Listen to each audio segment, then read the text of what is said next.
Wikipedia from Russ Schneider, you got to have the Browns Bible from Jonathan Knight. And a matter of fact, I may even have one of those here to give away later on this football season. We'll talk about that some more. But we're getting back at it, you guys. Going to talk to Jeff Gorman from Browns101.com here a little bit about what's going on this week. Not really a need to preview, per se. The game's not until Monday. We'll talk about it on Monday, more specifically the Monday Night Football game. But the week that was, as it wrapped up here, and not just the week wrapped up, but the public portion of training camp. I do believe today, unless I'm wrong, was the final public training camp session. They will now revert to getting ready for the regular season for the next 2 weeks here. So let's go to the phones and talk about all of that. Browns news this week with my man, Jeff Gorman from Browns101.com. Jeffy, how you doing?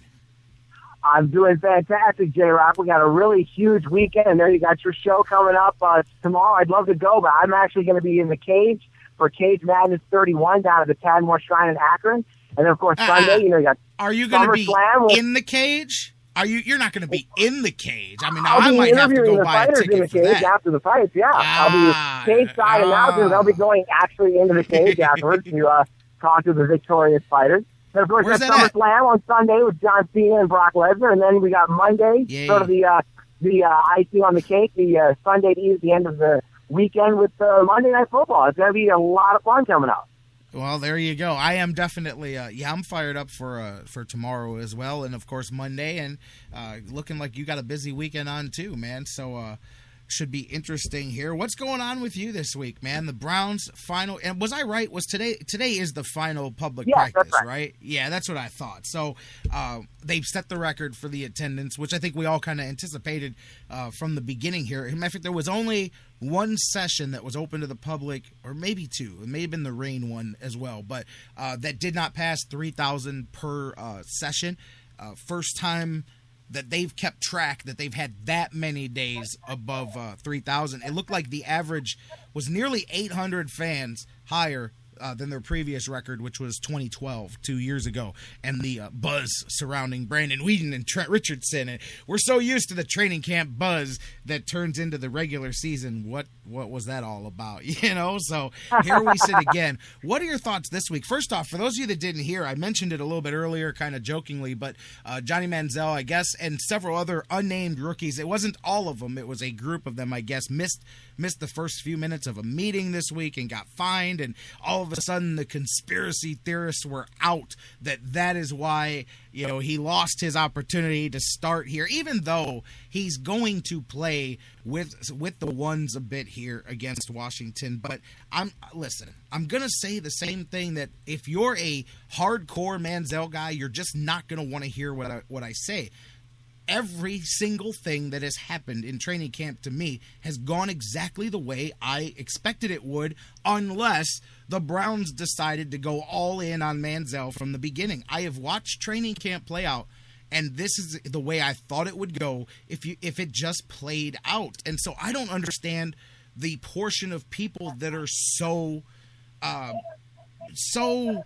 surprised by what's happened, because this is the way I kind of thought it would play out. And unless people want to bring up Russell Wilson made Seattle have no choice but to change their plan.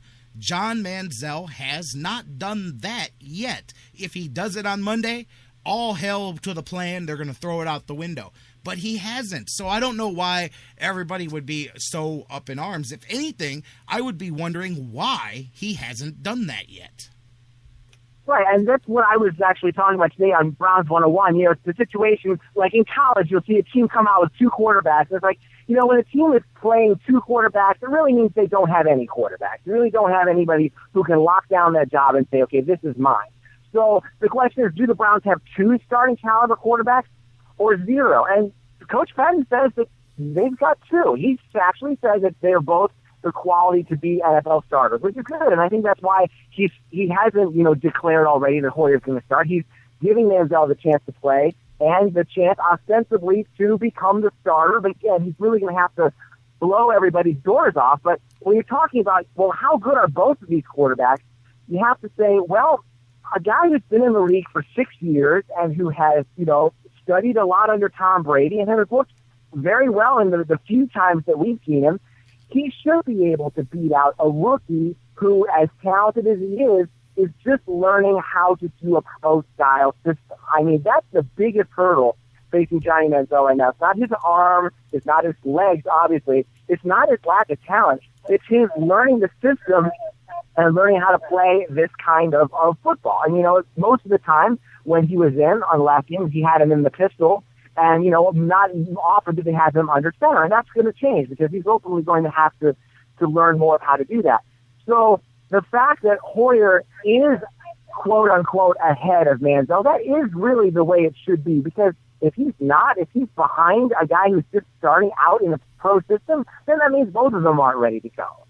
And I agree with you there. So, it's little things that people, when because I have these discussions with people when we're off the air, I'll just, people will hit me up with a message and next thing you know, I'll be boom. You know how sports talk goes. Next thing you know, I'm talking to 5-6 different people about the same thing here. But when I mention to somebody that, do you know that maybe you don't know this, do you know that the Browns attempts to install a no-huddle offense this week? John Manziel has yet to get a first down in his attempts to run the no-huddle offense. I'm just saying that is something that he cannot do. And there are many other things like that. But people just go, hey, you just throw him out there. He shows up on Sunday. And I'm like, well, actually, he's never played on Sunday yet, so I don't know that he does. But the point is that he shows up on game day. I'm being sarcastic. But you don't. This is not playground football. You don't line Johnny up behind the center and say, snap, and, hey, go do what you got to do. If somebody's open, throw it. If not, run it. I mean, I know that's what some people think, that we're just going to put him out there in the Wild West and he's going to revolutionize football. But that is not.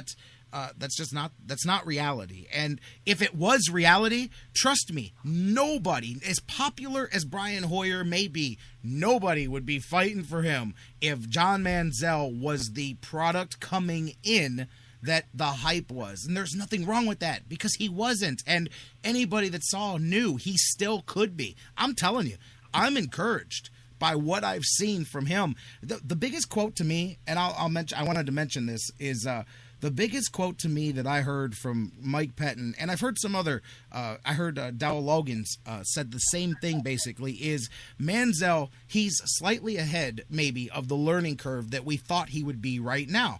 Watch what happened when the Browns drafted him. The Browns did not get rid of Brian Hoyer. They did not clear the path for Manziel. As a matter of fact, they brought in even more veteran quarterbacks to try to fill the roster out. The Browns, when I hear them say he's slightly ahead of where we thought he would be, that makes total sense to me because I don't believe the Browns thought that he would be their starter on week 1. If they did, they would have taken him sooner in the draft. They got him for good value at number 22. But their plan was clear, that unless he came in, threw it to the wall and said, I'm your starting quarterback, and they said, wow, he blew the doors off. He's our starting quarterback. Without that, just looking at how they've done it, they had no intention unless he made himself the starter. They never did anything. So when I hear them say he's a little bit ahead of where we thought he would be, that makes total sense because he's where I thought he would be 2 weeks into his pro career. And that's encouraging because you don't want him to be behind expectations. As long as he's ahead of the as long as he's ahead of the expectations that the coaches had for him, that's really all you can ask. And it's interesting, people are kind of up in arms about how he's not getting the chance to start on Monday against Washington. But that's actually, if you're a Manziel fan, that's actually a good thing because Washington has said they're only going to play their starters for the first 20 snaps. So most, if not all of those snaps will be against Hoyer. So, of course, Patton wants, Manziel to get in there and be with the ones, meaning the Browns ones, but he's often probably going to be playing with the ones against the Redskins too. So that's really, Monday night is really the best possible chance for Manziel to really wow people because he'll have the starters on his side and he'll probably be playing against the Redskins backups. And really it all depends on, the really most important thing is who is going to give you the best chance to win against Pittsburgh. And again, if Manziel could show us that he has the best chance to beat Pittsburgh in week 1 when it really counts, then that's great. But otherwise, it seems like, at least on paper, until Manziel proves otherwise, that Hoyer's probably the best chance in the real season against the Steelers.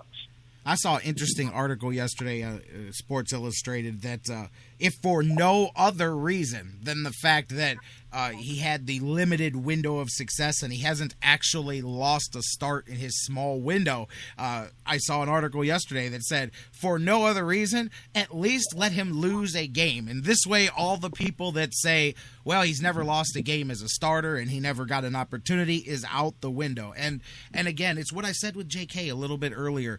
Unless, I mean, okay, maybe we're all in and we're trying to win now, but last I checked, a successful season this year for the Browns would probably at best be somewhere 8-9 wins. I mean, I could be wrong. They could blow the doors off. The NFL season is a beast of its own every year, and even the worst teams flip-flop with the best teams occasionally. So what I'm saying is, who knows what it could be. But I don't think anybody's hanging Super Bowl banners for this coming season here. So what is the worst thing that can happen if Brian Hoyer, which is what I think this is what the Browns are saying, worst thing that happens is he goes out there, doesn't look great, we lose the first game or two, and we go, okay, you know what? Let's go ahead and make the switch here and see what the kid can give us and give him some opportunity. The best thing that happens is that you've got Brian Hoyer doing okay, well, regardless of what the record is, he's doing well, and Manziel's waiting. That is a great situation if I'm the Browns. Like, the last thing I want to do is be down to one guy that can hopefully win a game for me out of this group of quarterbacks. I would prefer to have Hoyer doing okay and Manziel ready to go, because now you're playing for now and you're playing for then. But just regardless, when you can't get in and out of the no huddle, when you can't get in and out of some of the basic pro sets that aren't ran out of the pistol, you cannot play against the Pittsburgh Steelers unless you're going to go into that game with a very limited playbook. And I don't know that you want to do that against Dick LeBeau. Right, because that's when it counts, not just for the regular season, but for the division. That's always a big, big game. You need to have your best chance out there. So, and that's one of the reasons why they brought in Rex Grossman. I mean, some people are like, Rex Grossman, what on earth is he doing there? Part of it is just going to be working with, Hoyer and Manziel to translate, because some of these plays are like, I think they said like 17 words long. It's like learning another language.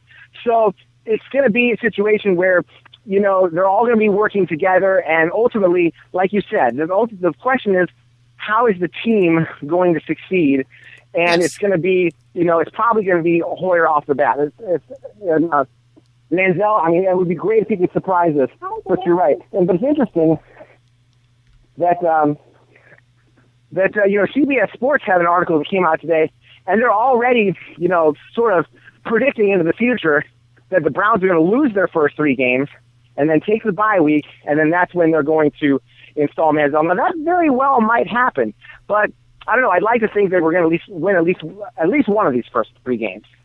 Well, I mean, there's a lot of scenarios. I mean, I was talking to somebody the other day. I said, hey, man, they go get blown out in Pittsburgh with Hoyer as the starter. Guess what? Coming home with the Saints, there's Johnny Football making the big hero's debut, and everybody's happy. It's the old Couch and Detmer all over again, But Pittsburgh, I'm telling you, Pittsburgh is not the Pittsburgh of old. I don't know that. I'm not saying that the Browns are better than them at this point. We haven't seen them play real games yet. But Pittsburgh, Baltimore, no. People prematurely reported the demise of Baltimore last year, and I disagreed with that. But Pittsburgh's different. Pittsburgh, to me, really is an aging defense there. They've still got some crafty veterans, and, I like Shazier getting added there. And matter of fact, that's the first time I know it's been a period of time. I don't have the stat in front of me that a rookie has even started there for Pittsburgh in that defense there. But regardless, I'm not as worried about Pittsburgh as some, but, I agree. There's that scenario, and it's so funny because JK, I didn't get to bring it up when he was on earlier, but he mentioned what he talked about people saying the Browns are ridiculous for this. I've heard it from both sides. Like the ones that think Manziel is the be-all, end-all say that the Browns are ridiculous for letting Hoyer even be in the competition. And the ones on the Hoyer side say the Browns are ridiculous for letting Manziel even play this game when they knew where they were going to go from day one. And I'm like, man, they're damned if they do, damned if they don't here. Like, it doesn't matter which way that they go, they're not doing it right. But I mean, I'm telling you, I could be crazy. I could be that guy who just